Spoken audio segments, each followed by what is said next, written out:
Chapter 4, Reason for Cycle of Birth and Death. After listening to the form of Swananda Brahma, King Varenya asked that when the condition of an individual soul is truly the total glory of self-knowing, then why does he have to undergo the process of birth and death? The play of the whole world is false. Even after knowing this, why does the bondage of enchantment not leave him? Please tell me the main reason for this and the easy way of getting rid of it.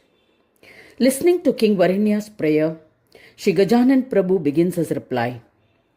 He says in the 33rd verse, Yamimam pushpitam vacham prashamsanti shrutiritam trayi vadarata mudha tato nyanmanvatopina. Shri Gajanan Prabhu says, I shall explain to you the sequence of steps with a little more discrimination. Listen to it. Taking into account the mystery of the inclination and instructions given in the Vedas and other scriptures, one should be able to achieve permanent happiness. This is the most important purpose. One can accomplish it completely by carrying out the dharma ordained by the four castes. If one has to perform one's karma dispassionately, that is, without expectation of fruits of the karma, it means that one has to do the essential karmas and the daily ordained karmas without desires and to attain me. This performance of karma proves to be one's duty, but an ordinary individual soul is possessed with the belief that this body and this world alone is a reality, and everything should be done only to attain happiness from it. This knowledge, being based on earlier practices, is unreal and ultimately is due to ignorance. Even if this is explained to him in a manner that he understands, he does not relish it, nor is he convinced with it. On the contrary, he argues that the Vedas too have instructed to perform actions linked to fruits, and it is necessary to do them. Why should I do actions without desire for fruits? The heavens are there to give enjoyment of the fruits of karmas. There is no achievement of karma without enjoyment of its fruits, and the Vedas have also not instructed that. He says in the next verse, Kurvanti satatam karma janma mrityu falapradam Swargeshwaryarata Chetana Bhoga Buddhaya. He says, Swarga Kamo Jyotish Tomena Yajit. The instruction given in all the Vedas.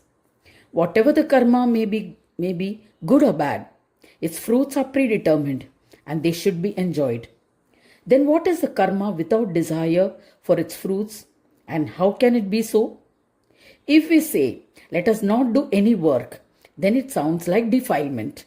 So, in brief, doing good work is our duty.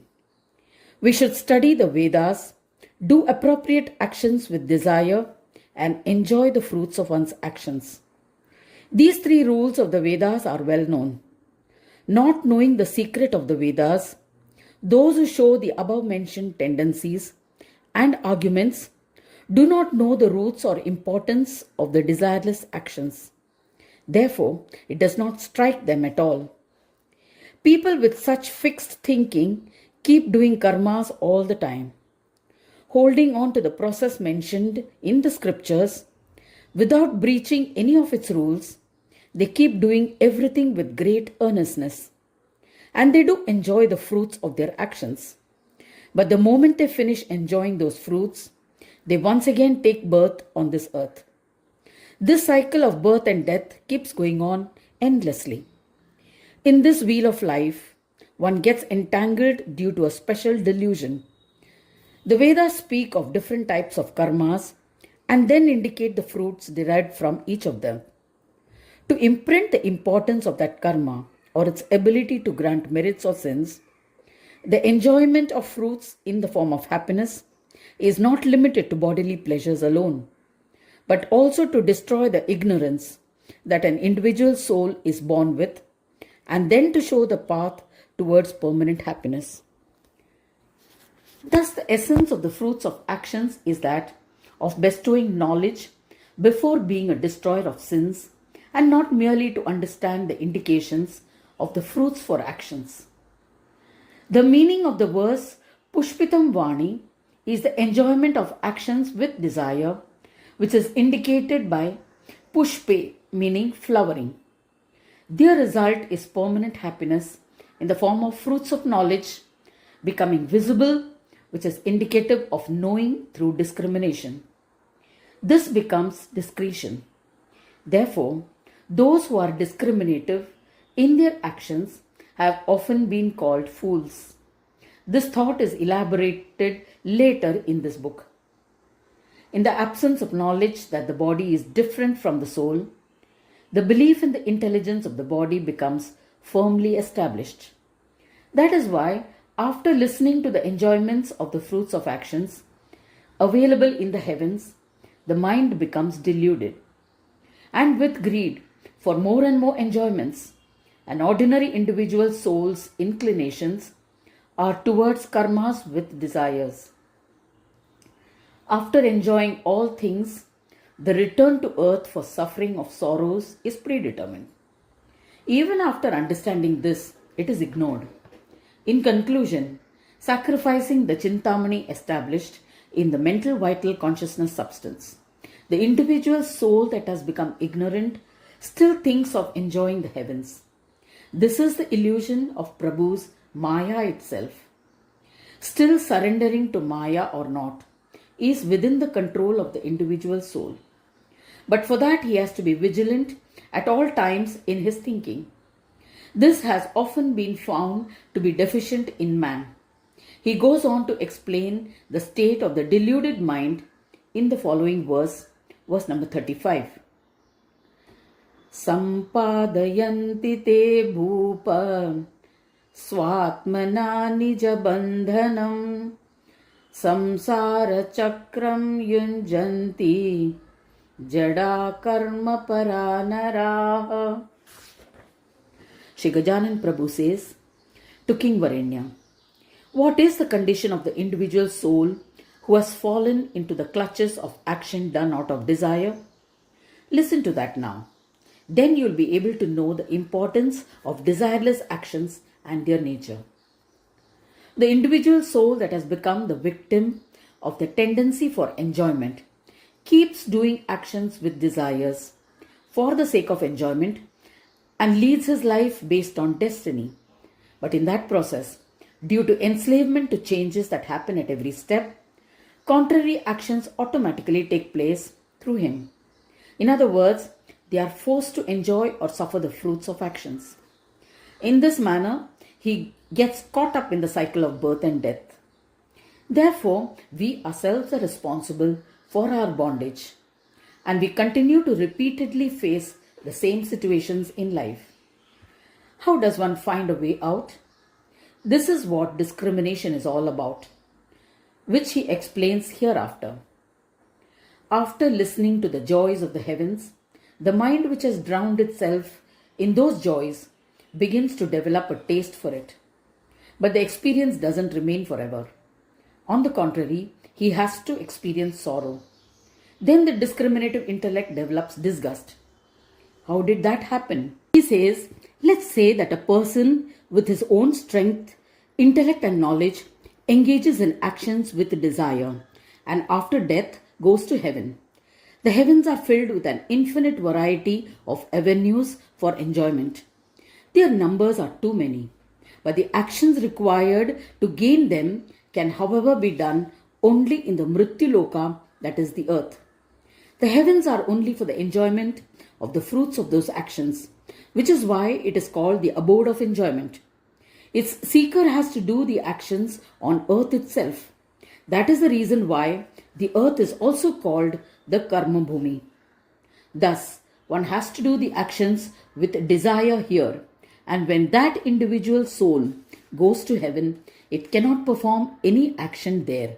It can only enjoy the fruits of the actions that it has already done and remain happy. If it wants to enjoy more, then it cannot get it. This makes the soul sad, resulting in heart burning. Its impact is so great that due to the inevitable heart burning, an individual soul is not able to peacefully enjoy the happiness. This is a very contrasting experience that the soul undergoes. The defects of the heavens are experienced in three ways. They are the karmas or actions done on earth. To that extent only can one experience the joys of the heavens, nothing more. Besides, one does not get any fruits for the actions done in the heavens, that is Svargaloka. Therefore, only to the extent of the person's actions done on earth and the merits he has gained to that proportion alone can he enjoy in heavens. There is no use of entertaining desires for enjoying more. That is the reason for continuous dissatisfaction and distress. This is the first defect. He has this constant feeling that if he had done more karma on earth, it would have been better. With these thoughts in his mind, when he sees others enjoy more, he constantly pines for more in his heart. This is the second defect of the heavens. After enjoying the joys according to one's actions, he has to immediately return back to earth.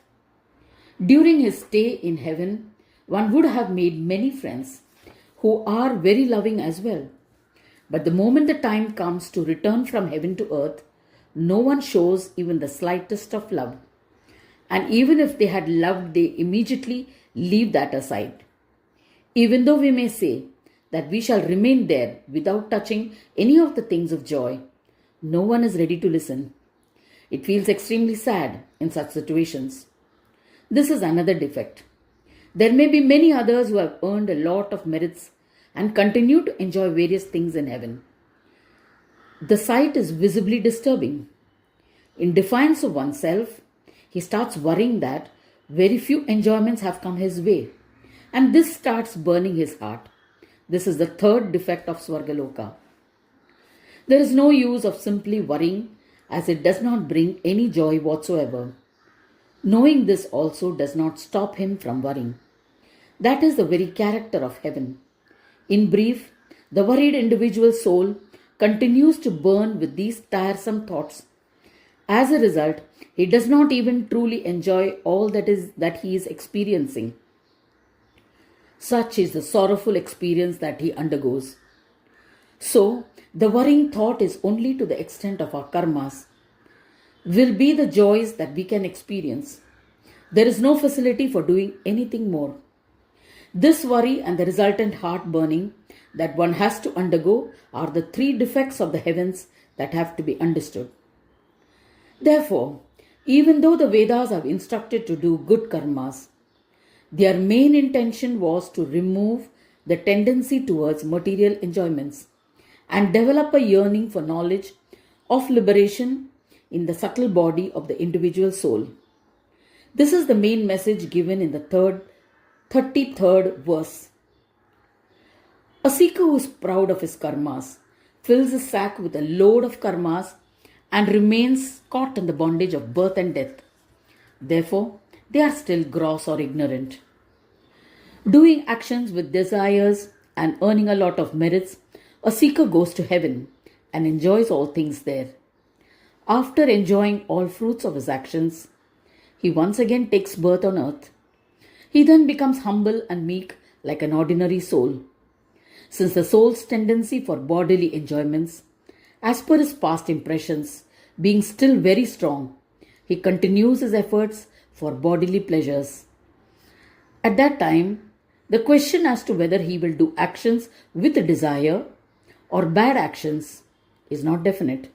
In short, the effect of doing actions with desire or good impressions is no longer in his intellect. Whether he will do actions with desire and earn merits by which he will go to heaven, or he will do bad actions and thereby commit sins, leading to a life in hell, this is the destiny that everyone has to face. This is what is indicated by the words Sansara Chakram Yunjanti, meaning yoked to the wheel of birth and death. After some time, when the seeker begins to get clarity on the effects of following the path of good karma, he generally gives up the habit of performing actions with a desire as ordained and starts swinging towards religious practice or worship. Then the doubt arises why it does not happen through good karma. By attaining the love for God, he thinks that he can fulfill all his tendencies, and with this intention, his actions with desire get converted into worship of God. Thus, he continues performing actions which becomes yoga. In the end, he goes to heaven for enjoying the fruits thereof. But what is special about this is that when the seeker has enjoyed all the merits in heaven, and when it is time to return to earth, he bends towards doing good karmas. Even though he may do some wrong actions to satisfy his urge for sensual pleasures, it is still okay. As such, a tendency is no longer found in him. This is the result gained from the strength of worship of God. The main significance of this is that one does actions with desire only for the sake of enjoyment of material things, and he once again takes birth on earth. In this way, he is permanently caught in the wheel of life and death. But one can have the special experience, which is the result of following the path of worship. So, as seen above, the effect of the performance of actions with desire is binding. Thoughts about material things can be overcome by taking the support of knowledge of the sciences and seeking the help of a guide who bestows true enlightenment. A seeker desirous of well-being should definitely adopt the path that will free him from the binding cycle of birth and death. This is the most important duty of an individual soul, having born as a human being, and anyone who does not think in this manner but continues to stuff himself falls into the binding cycle. Then he is unable to get out of it. Once the cycle begins, it continues without any change. Shri Gajanan Prabhu says to King Varenya, "The truth is that this wheel of worldly life is my own creation. Nevertheless, I have also thought of a path of consciousness as a way out of this bondage. I have created a 14-step knowledge-inducing study so that one understands the enlightening path of enjoyment and liberation. Just as I have created this plan, I have also created the different kinds of enjoyment and objects of enjoyment. In whatever way a person's intellect may turn, he should behave in that manner. I do not force anyone. The path of enjoyment that grants bodily pleasures is momentary and only increases the greed for greater enjoyment. And I have created the path of liberation as well, which grants permanent happiness. Both these dualistic paths have been created by me. The seekers may choose the path he is drawn to. I do not force anyone at all." In summation, Shri Gajanan Prabhu says, "This world has been created by me. Still, the individual soul has the freedom to turn it according to his will. Therefore, those who keep on circulating foolishly in this delusory world, their delusion also continue. The foolishness is due to the tendency for actions with desire. This is the essence of the verse, Sansar Chakra Yunjanti Jada Karma Paranaraha." After listening to it, King Varenya asks, if actions with desire are decidedly faulty, then why has the Vedas instructed them? There should not have been the rule of any fruits attached to karma at all. The mysterious secret in the question is that the daily karmas, according to each one's dharma, are previously ordained, and the fulfillment of the fruits of those actions result in the expectation of permanent happiness. But this is not realized by seekers with little knowledge. Therefore, the Vedas should have instructed only actions without desire for fruits. If they have been instructed to perform actions with expectations for fruits, and if they prove to be the cause of bondage, then one should not do those actions at all.